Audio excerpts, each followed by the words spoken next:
ugly streak of anti-Semitism. Who's the most popular politician on the left? AOC? I don't know. One of, but who's Bernie? Bernie is yeah. Bernie is. I mean, he's not a capitalist. No, he's not, and he's also not president. He's not. But never would be. But neither is Mamdani. No, no, but he will. Trust me, he will be featured in the campaign commercials. But they're going to feature people. They boogeyman everybody. Yeah, but you don't have to boogeyman him. He does it to himself. Bill Maher is back with another sharp critique. This time, he's turning his gaze on the Democrats and one of their rising stars, Zohran Mamdani. In his latest monologue, Maher dissects what he sees as the cracks forming within the DNC, arguing that the party's direction and Mamdani's brand of democratic socialism could spell trouble for its future. It's a candid, thought-provoking take on where American politics might be heading next. Buckle up, this one's worth watching. It seems to me that there are two pillars that this country is founded on. One is democracy, and one is capitalism, free markets. And it seems like one party wants to get rid of one, and the other party wants to get rid of the other, right? The Republicans are not that, democracy is just not number one on their list. It just isn't. It isn't. It's behind Christianity and a few other things. And the Democrats, I mean, I read these 74% are for democratic socialism. Only 16% favor capitalism. Is this going to be a country that I don't recognize in 5 to 10 years if we don't have these two pillars? Okay, let's make one thing clear. It's not that Republicans have an issue with democracy, it's that they believe in fairness. For years, they've watched as left-leaning media outlets and their loyal supporters have relentlessly targeted them, especially former President Donald Trump. From unverified reports to sensational headlines, the goal always seemed to be the same: to make the Republican Party appear undesirable to the public. These repeated attacks have chipped away at trust in journalism and deepened political divides. So the real question is this: if misinformation and false narratives have caused so much harm, isn't it fair to hold those responsible accountable? After all, democracy thrives not on deception, but on truth, transparency, and equal treatment under the law. If we don't, I mean, where are the Democrats going with this?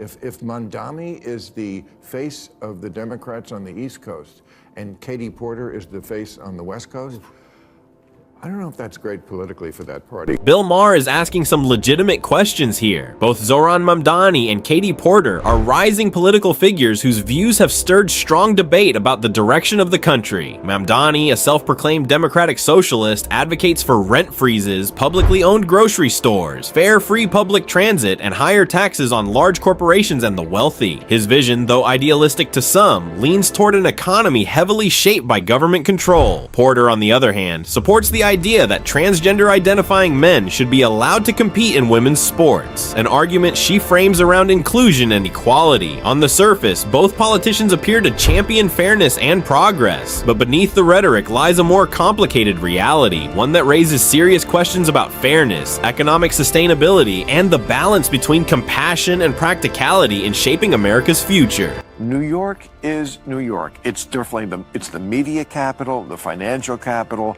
It is a bellwether like no other city is in this country. So don't tell me that who the mayor of New York is doesn't matter. Let me play devil's advocate for a second. Do you think, let's say, on the seize the means of production, do you think the mayor, that one person, if he is a democratic socialist, do you think that he would have the power and influence to be able to, usher in socialism? He definitely has the power and influence to elect J.D. Vance or whoever is the Republican candidate next time.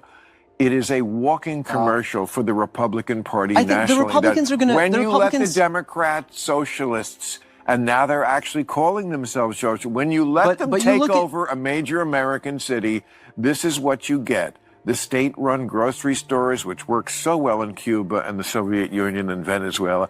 Did you catch what Maher said at the very beginning? He pointed out that electing Zohran Mamdani would practically hand the presidency to J.D. Vance, or whichever candidate the GOP puts forward. And honestly, he has a point. Many voters understand the real-world consequences of steering too close to socialism, and they're not eager to take that risk. America's political pendulum swings fast, and when one side pushes too far left, the other side gains momentum. Maher's argument is simple but sharp. If the Democrats embrace figures like Mamdani, whose policies lean heavily towards socialist ideals, they risk alienating the moderate and independent voters who decide elections. In that case, the 2028 race could be an easy victory for the GOP. For Maher, Mamdani's rise isn't just a New York story, it's a warning sign for the entire Democratic Party. Just bad ideas, and again, this ugly streak. Well, you look ugly streak of anti-Semitism. Who's the most popular politician on the left?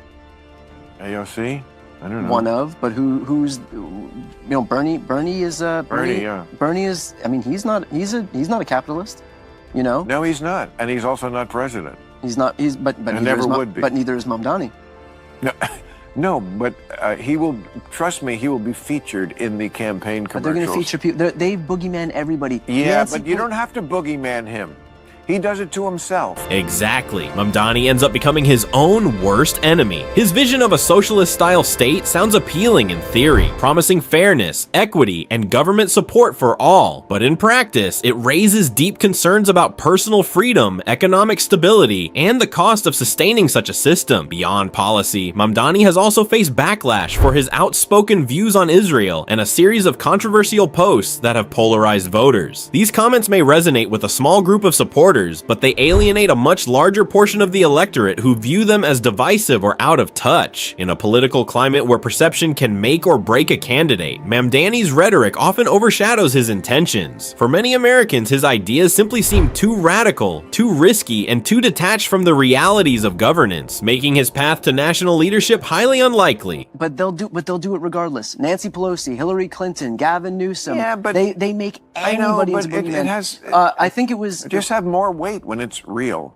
I mean, when you can really show. Interestingly, the very people this liberal keeps referencing as victims of conservative criticism actually managed to boogeyman themselves. Take Gavin Newsom, for instance. His downfall wasn't the result of a right-wing conspiracy, it was his own poor leadership during the devastating fires that swept through the Palisades in California. He appeared completely unprepared, with too few fire tenders available, and to make matters worse, the water that could have helped save homes and lives was redirected to protect fish habitats. Then there's Nancy Pelosi, who didn't need any political opponent to tarnish her image. She did that all on her own when reports surfaced accusing her of insider trading that earned her millions. It's ironic, the liberal elite keep crying foul about being misrepresented, yet their own questionable decisions and priorities paint the picture clearer than any critic ever could. This must be horrible for a guy like you, who you spent your whole life talking about how government tries to do too much, which it does, and spends too much.